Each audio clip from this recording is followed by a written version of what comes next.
Hello everyone. Good morning to all. This is Sunita Yadav, your science teacher. In today's class, we discuss chapter number 2, microorganism, friend and foe. Today our topic is medicinal uses. How bacteria useful for us in medicinal uses. Okay. So bacteria are helpful for when we fall ill. The doctor always give us some antibiotic tablets. Okay, capsule or injections also. The medicine produced by a living organism such as bacteria and fungi which kill or stop the growth of the disease. ये जो antibiotic medicine होती हैं living organism के through ही produced की जाती हैं, may be bacteria या fungi के थ्रू, जिनका फंक्शन क्या होता है, जो डिजीज कॉजिंग माइक्रो ऑर्गेनिज्म है उनको किल करना, उनकी ग्रोथ को स्टॉप कर देना. ओके जो हमारी बॉडी के अंदर प्रेजेंट है. देखिए हमें डिजीज कॉज कर रहा है तो माइक्रो ऑर्गेनिज्म तो हमारी बॉडी के इनसाइड ही होगा. ओके तो ऐसी चीज जो हमारी बॉडी के अंदर डिजीज कॉजिंग जो माइक्रो ऑर्गेनिज्म है उनकी ग्रोथ को स्टॉप कर दे, मे बी उसको किल कर दे, तो ऐसी चीज को हम क्या बोलेंगे, एंटीबायोटिक्स बोलेंगे. एंटीबायोटिक्स जो है प्रोड्यूस की जाती है through microbes. Okay next one is antibiotics. The sources of antibiotic medicine are microorganism. जो सोर्स है एंटीबायोटिक का वो क्या है, माइक्रो ऑर्गेनिज्म ही है. These days a number of antibiotics are produced by bacteria and fungi. बहुत सारी एंटीबायोटिक्स हैं, नंबर ऑफ एंटीबायोटिक्स हैं जो प्रोड्यूस होती हैं through a bacteria and through a fungi. Okay, some antibiotics examples are the first one streptomycin, tetracycline, aureomycin. First antibiotic antibiotic name is a penicillin. Okay, How was penicillin discovered? जो first antibiotic है, how way discover, कैसे discover हुआ था, कैसे पता पड़ा था कि माइक्रो ऑर्गेनिज्म जो बैक्टीरिया और फंजाई हैं वो ही एंटीबायोटिक का काम कर रहे हैं, वो ही दूसरे माइक्रो ऑर्गेनिज्म की ग्रोथ को स्टॉप करने की कैपेबिलिटी रखते हैं या उनको किल करने की कैपेबिलिटी रखते हैं. How discover? First scientist who discover this in 1929 Alexander Fleming was working on a culture or a disease causing bacteria. Alexander Fleming is a microbiologist. Okay, तो ये microbiologist थे, बैक्टीरिया फंजाई की ग्रोथ जो है उनके ऊपर स्टडी करते थे. Suddenly he found the spore a little green mold in one of his culture plates. Okay, तो what is culture plate? This one is culture plate. Okay, देखिए न्यूट्रिएंट मीडिया, देखिए किसी हर ऑर्गेनिज्म को, जैसे हमें अपनी लाइफ के लिए, हमें लाइव रहने के लिए हमें न्यूट्रिशंस की रिक्वायरमेंट होती है, रेस्पिरेशन की रिक्वायरमेंट होती है, वाटर की रिक्वायरमेंट होती है. Just like that micro organism को भी कुछ न्यूट्रिएंट चाहिए होते हैं. ठीक है, तो उन न्यूट्रिएंट को क्या किया जाता है, जैसे जेली प्रिपेयर की जाती है ना बेटा, उसी प्रोसेस के थ्रू एक जेली जैसे स्ट्रक्चर इन कल्चर प्लेट में हम प्रोड्यूस करते हैं और उसके अंदर जो भी बैक्टीरिया के रिगार्डिंग जो भी न्यूट्रिशंस हैं उनको ऐड कर दिया जाता है. ओके, और पर्टिकुलर जो भी बैक्टीरिया की ग्रोथ करनी है, जिसके ऊपर हमें स्टडी करनी है, भाई वो बैक्टीरिया होगा हमारे पास तभी तो हम स्टडी कर पाएंगे. इसीलिए उस पर्टिकुलर बैक्टीरिया को फिर उन पेट्री प्लेट्स पे ग्रो कराया जाता है. तो अभी आप सिर्फ फोकस करें फर्स्ट प्लेट पे. ओके तो ये जो पूरा येलो या रेडिश आपको, व्हाइटिश आपको दिखाई दे रहा है, ये सारा जो पिक्चर है वो सिर्फ बैक्टीरिया की है. ओके तो जो अलेक्जेंडर फ्लेमिंग है ना, इस तरीके की, ये एक पेट्री प्लेट नहीं होती, ऐसी बहुत सारी पेट्री प्लेट्स मेक होती है और उनको 24 आवर्स के लिए रख देते हैं तो बैक्टीरियल ग्रोथ हो जाती है. फिर वो उनकी थोड़ा बहुत पार्ट लेकर माइक्रोस्कोप के अंदर उसको स्टडी करते हैं. तो अलेक्जेंडर फ्लेमिंग ये काम कर रहे थे. Okay suddenly he found the spores a little green mould. Suddenly तो नहीं, उन्होंने क्या किया था, वो इसकी प्रॉपर स्टोरी ये है कि अलेक्जेंडर फ्लेमिंग इस तरीके की स्टडी कर रहे थे. तो इस तरीके की जो कल्चर प्लेट है जिनके ऊपर बैक्टीरियल ग्रोथ हुई है प्रॉपर्ली, उन्होंने वॉश नहीं की. देखिए इसी हर बार एक नई पेट्री प्लेट तो नहीं लेते थे, वो इसी को वापस वॉश करके, भाई 4-5 उनके पास या 10 जो भी होंगी उनको वॉश करके वापस रीयूज करते थे. लेकिन क्या हुआ कि उन्होंने क्या किया, इन पेट्री प्लेट्स को वॉश नहीं किया उन्होंने और उनको ऐसे ही लैब के अंदर लीव करके चले गए. आफ्टर 2 and 3 days बाद में उन्होंने देखा, आप जो सेकंड पिक्चर देख पा रहे हो, इस तरीके की उनको अपनी ये जो पेट्री प्लेट है, सेकंड पेट्री प्लेट, उनको वही पेट्री प्लेट जो उन्होंने वॉश नहीं की वो किस तरीके की दिखाई दी है. जो सेकंड पिक्चर आपको क्लियरली विजिबल होगी शायद स्क्रीन पे, दिस वन. ठीक है।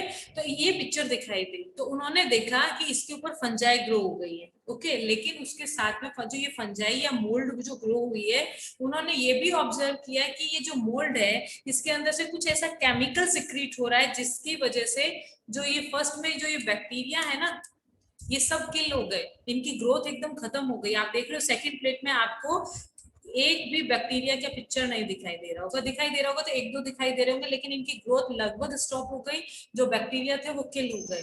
तो उसके बाद में अलेक्जेंडर फ्लेमिंग ने इस मोल्ड के थ्रू जो सिक्रीट होने वाला जो केमिकल था उसको सेपरेट किया था, और that chemical name is a penicillin. और पेनिसिलिन क्यों रखा है? क्योंकि एक फंजाई का एग्जांपल है पेनिसिलियम नोटेटम।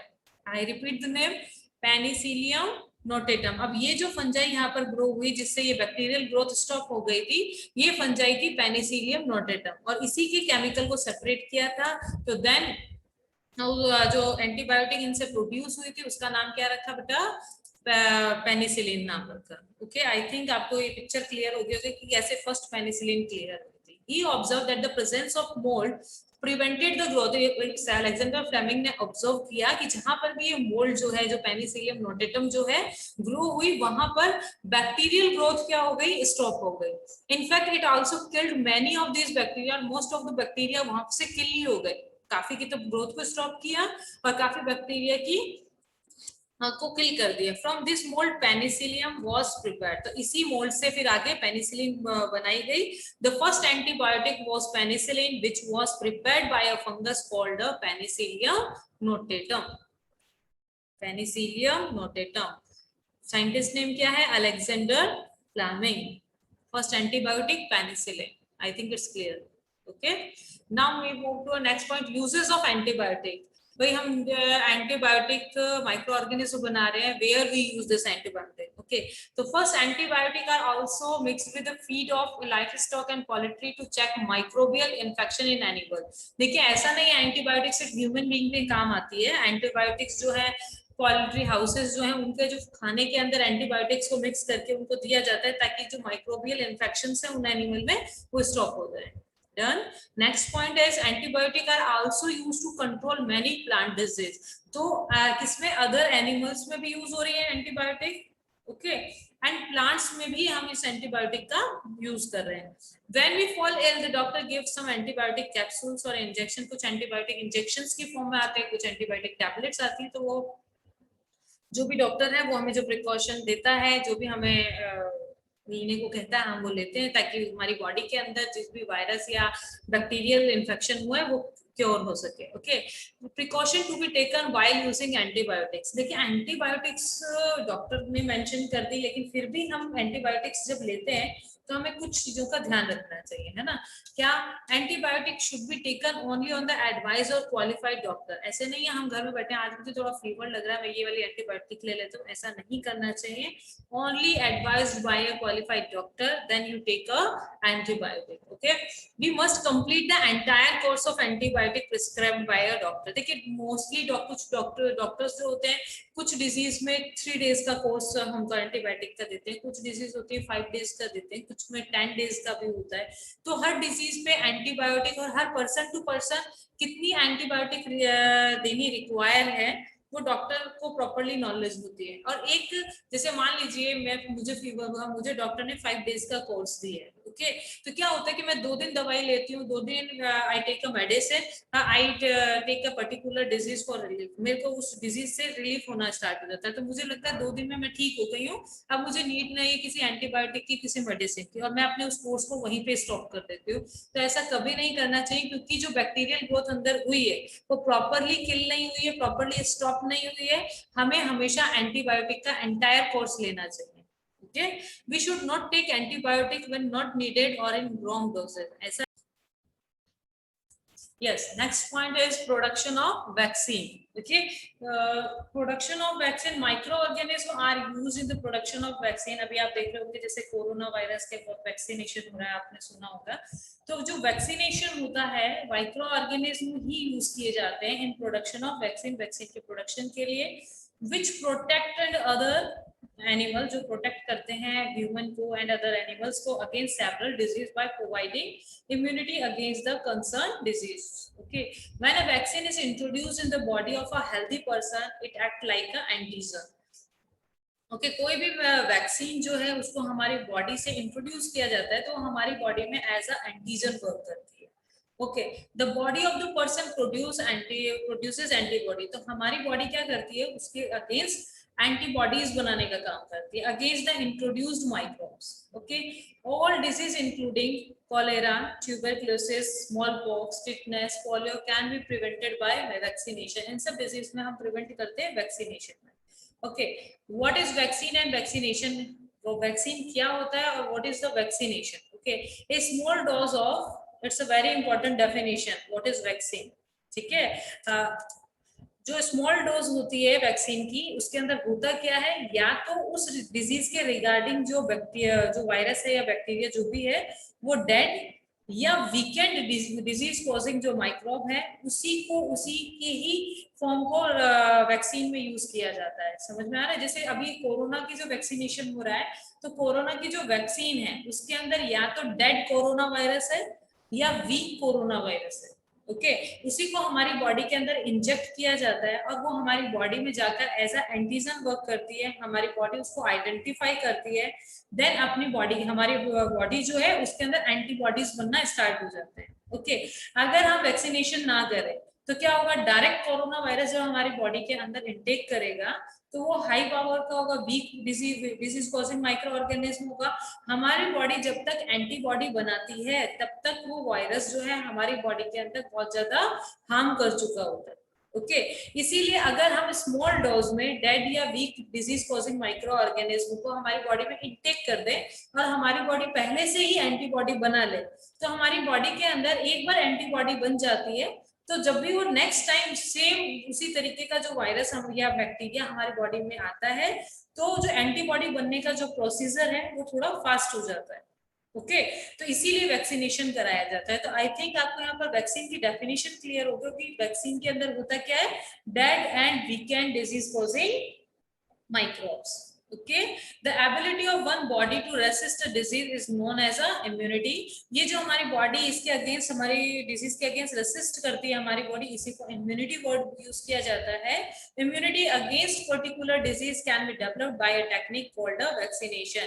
जो इम्यूनिटी हमारी बॉडी के अंदर डेवलप की जाती है अ पर्टिकुलर डिजीज के लिए, इस पूरे प्रोसेस को ही हम क्या बोलते हैं बेटा, vaccination. Okay, when a vaccine is introduced in the body of a healthy person, it acts as a like an antigen. The body person produces antibodies against this introduced microbes और ये microbes के against work करती है. Okay, तो here is a green light, green colour picture जो है वो antigen की है. एंड जो पर्पल स्ट्रक्चर आपको दिखाई दे रही है, वाई शेप स्ट्रक्चर जो आपको क्लियर दिखाई दे रही है, it is a antibody structure. Antigen antibody जो रिएक्शन है वो जस्ट लाइक अ की एंड लॉक मेथड जो होता है उसी की जैसी होती है. जैसे एक पर्टिकुलर लॉक की पर्टिकुलर की होगी तभी वो ओपन होगा, सेम उसी तरीके से मे भी मेरे बॉडी के अंदर पोलियो के रिगार्डिंग एंटीबॉडी है, टाइफाइड के रिगार्डिंग एंटीबॉडी है, ट्यूबरकुलोसिस के रिगार्डिंग एंटीबॉडी है, लेकिन मैंने कोरोना का वैक्सीनेशन नहीं कराया तो मेरी बॉडी के अंदर कोरोना के रिगार्डिंग एंटीबॉडी नहीं होगी. तो जिस जैसा एंटीजन होता है उसके लिए एक पर्टिकुलर टाइप की एंटीबॉडी ही फंक्शन करती है. ओके, तो एंटीजन हम उसको बोलते हैं जो फॉरेन पार्टिकल हमारी बॉडी के अंदर एंटर हुआ है.